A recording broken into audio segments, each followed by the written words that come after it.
Во името на светецот Трифун денеска грст молитви се дадоа на сите лозови насади во земјава. Со единствена надеж дека годината ќе има побогат и поквалитетен род. Уште од мал Светиот Дух бил на него и тој имал дарба да ги лекува како луѓето, така и стоката. Во тоа време владеел царот Гордијан, чија ќерка Гордијана се симнала од умот и го разжалостила многу својот татко, императорот на Римската империја. Еден ден нечестивиот дух проговорил од ќерката негова Гордијана и рекол само Трифун може да ме изгони.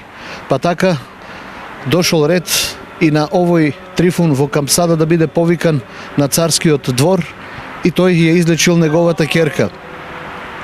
Од голема благодарност царот Гордијан му дал големо богатство и Трифун, враќајќи се од Рим кон своето село Камсада, сето она што го добил од царот го раздал на сиромаси и пак се вратил во своето село како сиромав, како што и пошол на пат за Рим.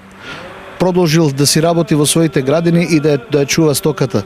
Кај нас во Македонија и во другите православни цркви Светиот Трифун е земен за заштитник на лозарите и на овоштарите и секогаш после светата литургија на овој ден се осветува вода и секој оној кој што сака повикува свештеник да му го закрои лозето, да ги прочита молитвите на Светиот Трифун, за Господ Бог преку молитвите на Свети Трифун да даде изобилство на лозов плод, а и на сите други овошки за наслада и храна наша.